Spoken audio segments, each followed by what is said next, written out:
If you've been exploring regenerative medicine for, a chronic illness or maybe a bad orthopedic injury, you have likely heard the wildest, most conflicting stories imaginable. Oh, absolutely. Why are Americans flying 8,000 miles to Thailand in the first place?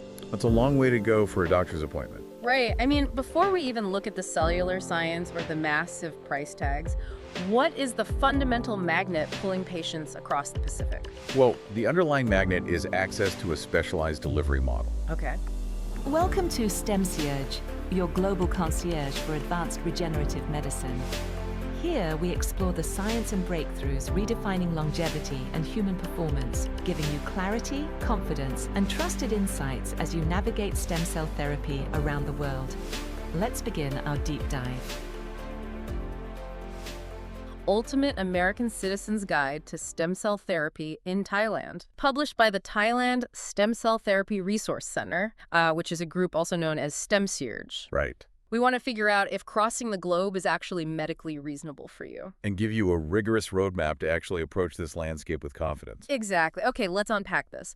Why are Americans flying 8,000 miles to Thailand in the first place? Thailand has spent years developing a highly advanced private healthcare and medical tourism sector. And U.S. citizens are drawn there because they can access expanded regenerative programs, specifically mesenchymal stromal cell programs, or MSCs. And those are often derived from umbilical cord tissue, right? Exactly, umbilical cord-derived MSCs. But, it goes way beyond just accessing the cells themselves. How so?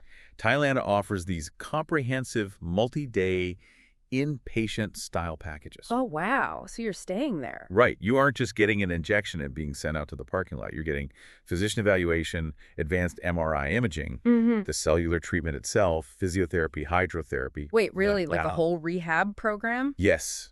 And constant medical monitoring, all under one roof. I hear that, and it sounds amazing, but I have to play the skeptic for a second on behalf of everyone listening. Please do. Because U.S. doctors will often say that these specific treatments, like using umbilical cord MSCs for knee arthritis, they are not FDA approved in the United States. That's right. So the natural assumption is that traveling to Thailand means you are entering the medical Wild West. I mean, are we just talking about unregulated cowboys injecting experimental fluids into desperate tourists? I mean, that is a completely understandable fear. Yeah. But it stems from a pretty massive misconception about global health laws. Okay, lay it on me. Well, we tend to view U.S. FDA approval as the sole global arbiter of medical legitimacy.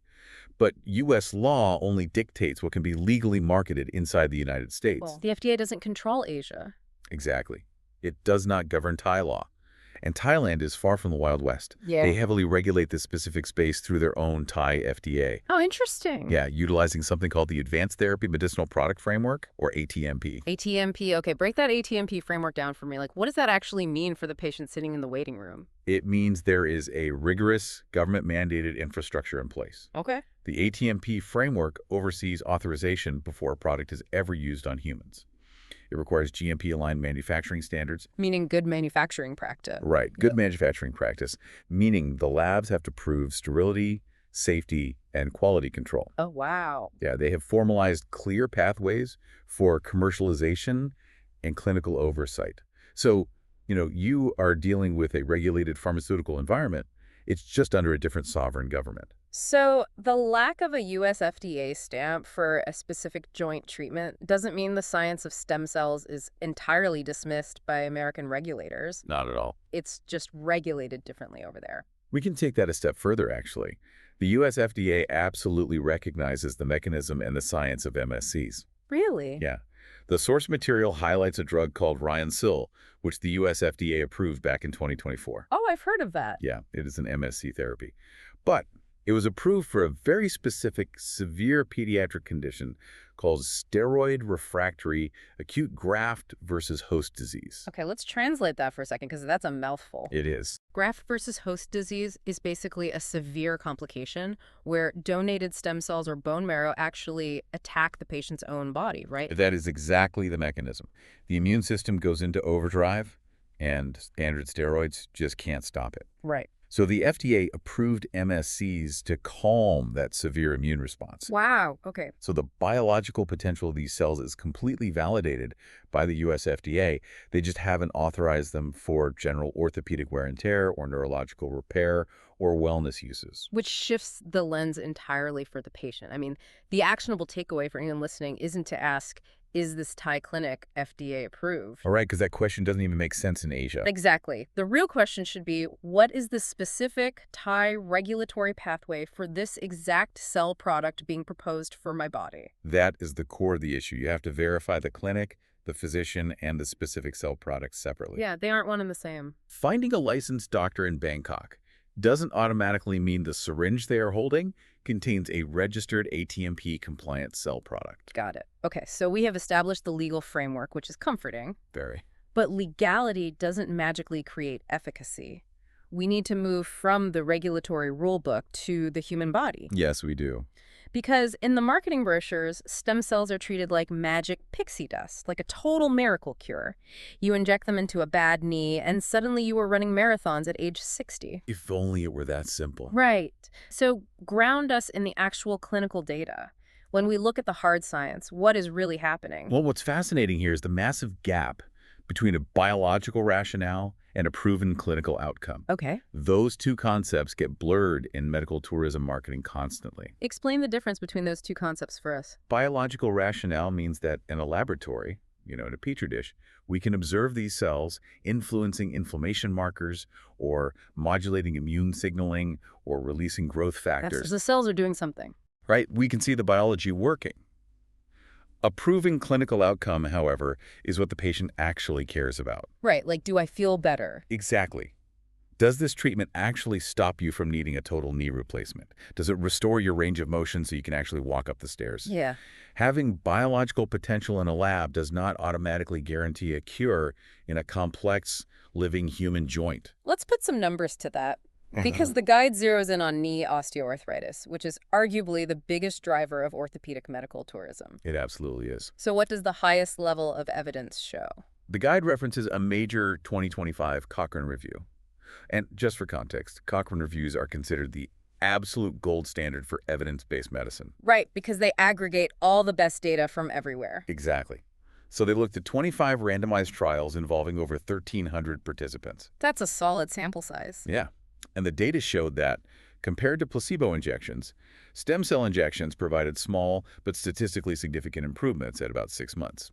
Okay, define small. Specifically, patient pain improved by 1.2 points on a 0 to 10 scale. Wait, let me process that. A 1.2-point improvement on a 10-point pain scale. Yes. I mean, that is absolutely an improvement, but that is a far cry from the miracle cure making you 18 years old again. It is a realistic improvement. Yeah. And their physical function improved by 14.2 points on a 0 to 100 scale. Okay, so it helps, but it's not magic. Right. There was also a Thai study highlighted in the guide involving 48 patients with early-stage knee osteoarthritis. And what did that one show? They found that adipose-derived MSCs, meaning stem cells taken from fat tissue, showed better clinical improvement and more favorable MRI findings over 6 months when compared to standard hyaluronic acid joint injections. Okay, so the data is promising. It is promising, but it is nuanced, and it particularly favors early-stage disease. But I've seen the billboards, I've read the Instagram captions. We all have. The marketing always uses the word regeneration. They say you will regrow your cartilage. So if a patient's pain drops by 1.2 points, isn't that because they grew new cartilage? This is perhaps the most crucial myth we need to bust today. Okay, let's bust it. Symptom improvement does not equal cartilage regeneration.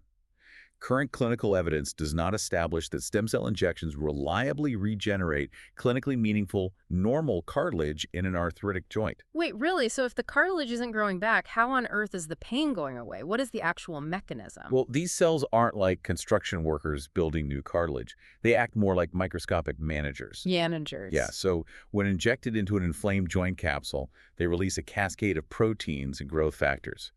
This is a process called paracrine signaling. Paracrine signaling, got it. This signaling basically tells your body's local immune system to dial down the inflammation, which in turn quiets the pain receptors. So the patient says, "My knee feels fantastic," which is a great clinical outcome.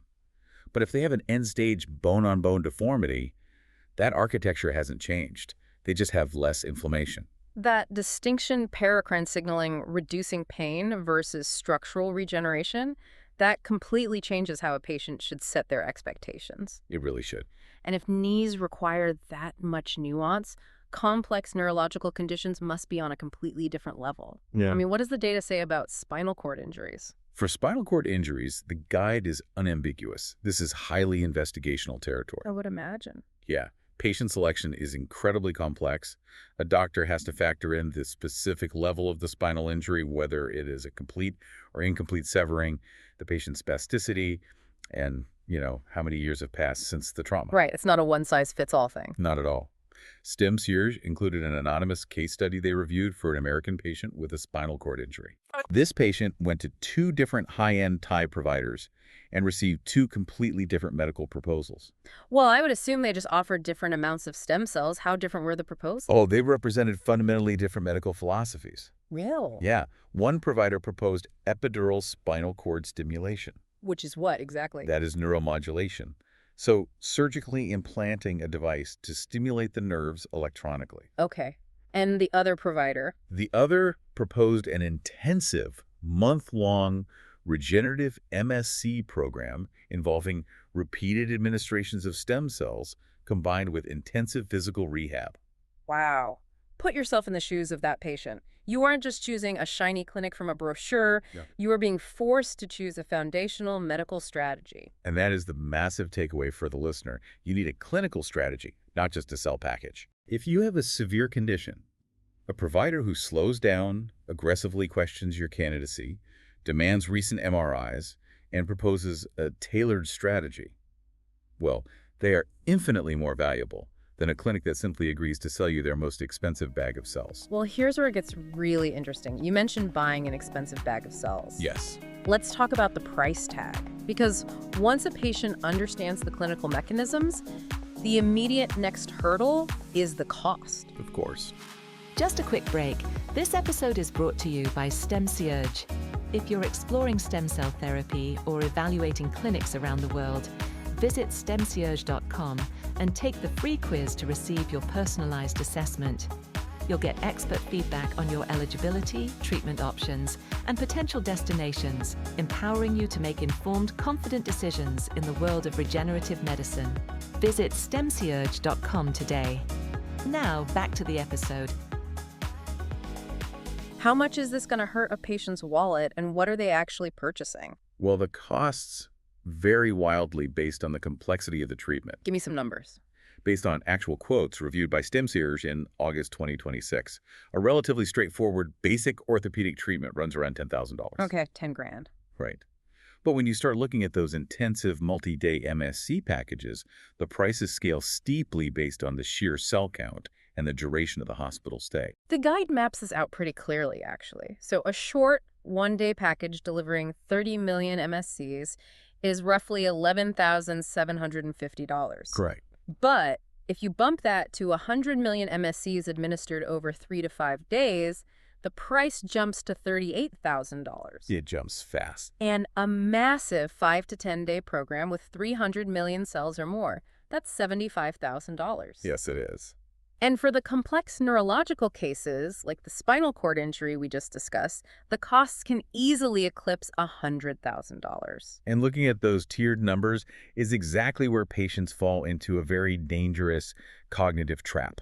I call it the Best Buy TV trap. Explain that. Well, as a consumer, we are conditioned to believe that bigger is always better. If I go to buy a television, a 75-inch screen is objectively better than a 40-inch screen. Right. So if I am flying to Bangkok, taking weeks off work and spending my retirement savings, shouldn't I just buy the 300 million cell package to guarantee the best possible result? Like, more cells must equal more healing, right? This raises an important question, because treating biology like consumer electronics is a massive mistake. Okay, why? Let's break down the biological delivery to understand why. Imagine a 100 million cell package. Okay. Clinic A might give you 100 million cells purely through an intravenous drip, just an IV in your arm. Got it. Clinic B might take that same 100 million cell count, but divide it.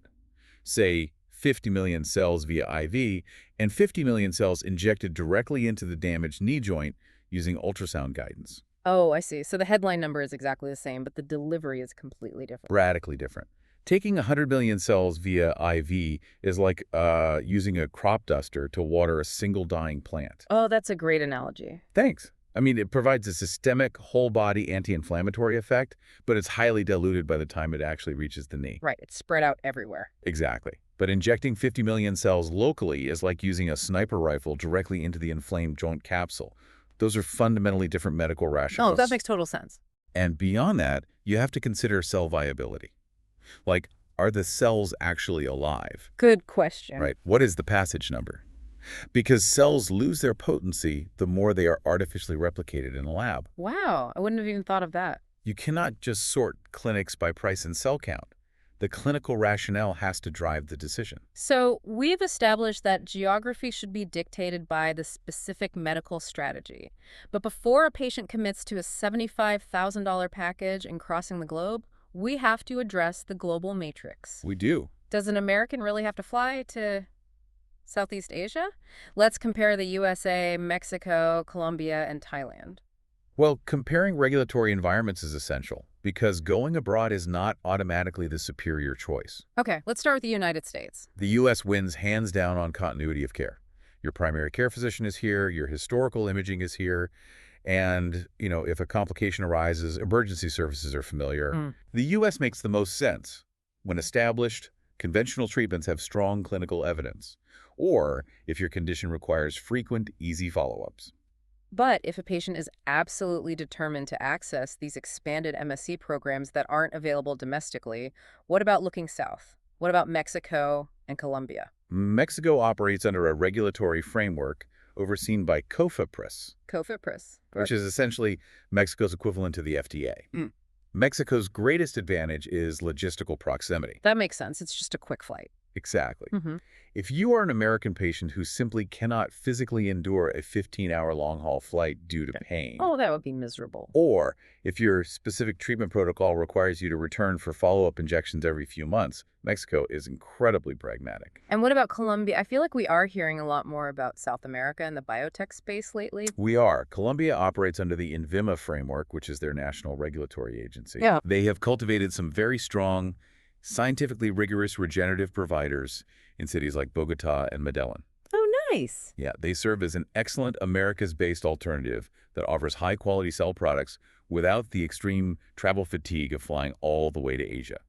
Okay, so if Mexico has proximity, Colombia has rising biotech standards, and the U.S. has continuity of care, when is Thailand actually the undisputed best choice? Well, if we connect this to the bigger picture, Thailand takes the lead when two very specific conditions are met. Okay, what are they? First, when a specific Thai physician possesses highly relevant, unique expertise for your exact rare condition that you just cannot find in the Americas. Got it. And then the second, Second, when you require an intensive, multidisciplinary approach. like we mentioned earlier. Right. If you need the cellular treatment, plus daily specialized physiotherapy, aquatic rehab, and round-the-clock medical monitoring integrated into one seamless multi-week package. Thailand's medical infrastructure is incredibly difficult to beat. So the sequence is always the same, really. Define your diagnosis, formulate a treatment strategy, and only then do you pick the country that best supports that strategy. Exactly. But once you commit to crossing the globe for that specific strategy, the physical logistics introduce a whole new layer of medical risk. A huge layer. I mean, how do you actually execute this trip without walking into a scam or compromising your health? Proactive verification is your only shield. Break that down. What's the safety checklist? First, you verify the physician. You do not rely on a clinic's glossy Instagram page. Definitely a red flag. You use the Medical Council of Thailand's official verification database to confirm their active medical license and their registered specialty. Okay, check the official database. What's next? Second, and this is absolutely critical, you demand to see the certificate of analysis, or COA, for the cells. But wait, a clinic could just hand me a piece of paper that says certificate of analysis all day long? Sure. As a layman, I have no idea what I'm looking at. What am I actually checking for on that document? You are checking for proof of safety and potency. The COA proves that the specific batch of cells being used on you has been rigorously tested for sterility. Okay, sterility is good. It confirms there are no endotoxins, which are dangerous bacterial toxins, and no mycoplasma, which are stealthy bacteria that can wreck an immune system. Oh, wow. Yeah, you definitely don't want those. And it also confirms the viable cell count. It is literally the medical receipt proving you are getting safe, living cells, not just dead biological material. Okay, what about red flags during the consultation process? Like, what phrases should make a patient immediately hang up the phone? You walk away the second a clinic offers a guaranteed recovery. Because biology doesn't work like that. Biology has no guarantees.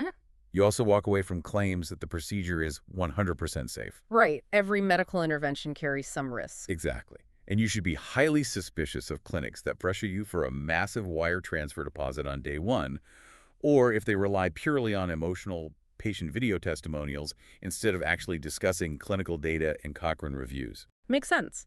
Now, one logistical blind spot the guide brought up that I wouldn't have even considered is the flight home. Oh, it is a massive oversight for medical travelers. Why is that so dangerous? Because long-haul flights inherently increase the risk of deep vein thrombosis blood clots. Oh, right. Especially after you have just undergone a medical procedure and your body is inflamed, your return flight must be integrated into your medical recovery plan. So you can't just hop on a plane the next day? No.